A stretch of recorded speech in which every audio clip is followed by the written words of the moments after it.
So, welcome everybody. Those of you who are listening to the podcast app, it is wonderful to have you here. Those who are watching on Facebook or over at YouTube, welcome. It is wonderful to have your ear.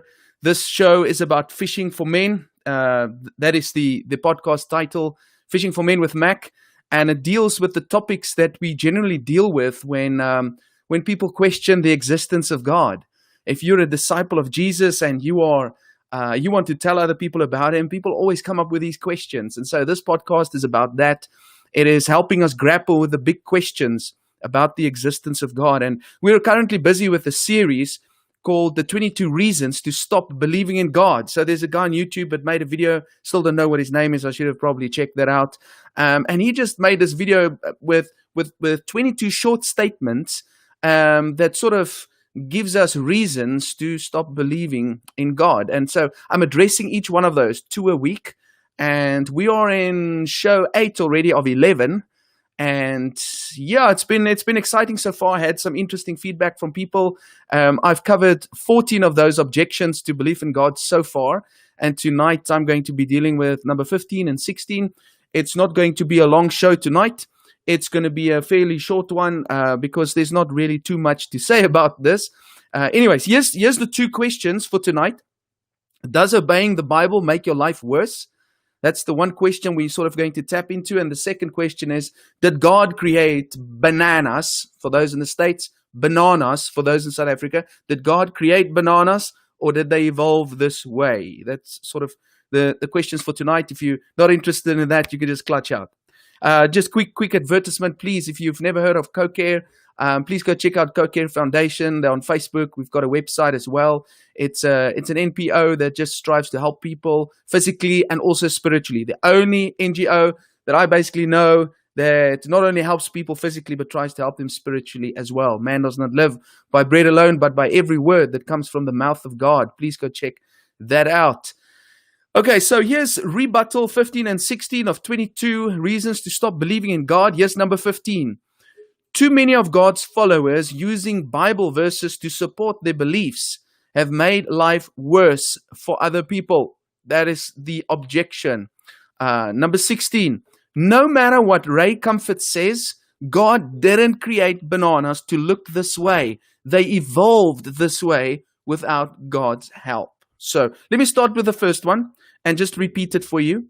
Too many of God's followers using Bible verses to support their beliefs have made life worse for other people. I don't believe that's a very good argument. I don't see how that statement disproves that God exists. It's sort of a statement that says the Bible offends people, therefore it's not true. So I don't think that's a good argument to make against God. So I can't really defend that. But, I'd like to say a few things about that to at least say something about that statement. Because I think there's been many times that people have been offended by what the Bible says. Now, I'm not exactly sure what it says here. So I assume what he's getting at is just this, that the Bible makes life worse, not better. And I've met people like that who say that. They feel that the Bible just makes their life more complicated and harder.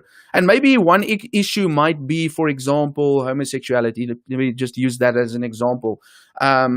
There's a street protest, there's a gay parade, and somebody walks into the gay parade, some Christian guy, with a big signboard quoting some of the verses in Leviticus chapter 18. For example, that says, a man shall not sleep with a man like he does with a woman. Okay, and he puts that up, and this is sin against God, etc., etc. If he was signed, do you think that's going to offend someone? Do you think that's going to make their day better or worse? Of course, they're probably not going to be very happy with that. There might be some gay guy there that has just come out of the closet that morning. He's just told his parents it was a huge thing for him, and then he wants to be a Christian and he wants to practice homosexuality at the same time. And now the sign is thrown in front of him. So he goes home and he takes his own life because he just cannot handle that type of criticism and persecution. Because it seems like then that the Bible is the culprit of persecuting people. So obviously that's going to offend someone. And the question then is, did the Bible make that guy's life worse? Yes, In a way, it did, right? But if you look at it from the Bible's perspective, not really. I mean, what made this guy's life bad in the first place is that he was living a life that contradicts what the Bible says. Okay, we can't just change the words of the Bible, and he doesn't have to change his life unless he wants to be a Bible follower and Bible believer and be obedient to the Bible. Okay, that man wouldn't have been offended by what the Bible says if he did not sleep with men as men sleep with women. All the Bible did was point it out. It pointed out what he was doing, and that is in disagreement with what the Bible says. So the real issue is that sin, according to the Bible, is what makes life worse. Not the Bible itself. Sin makes life worse unless you don't like the truth. Okay. Now, let me give an illustration to point that out further. Let's say, for example, that I love McDonald's. Okay, my wife really loves McDonald's. I don't like it that much.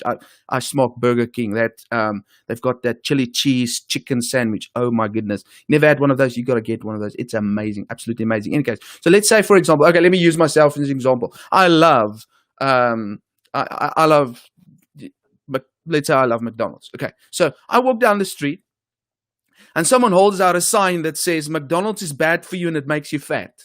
Is that the truth? Yes. Is that going to make me feel uncomfortable? Yes, I like it. It is making me fat. And suddenly the sign is offending me, and now I must choose. Either I ignore the sign and I continue trying McDonald's and I get fat, or I stop eating McDonald's. You see,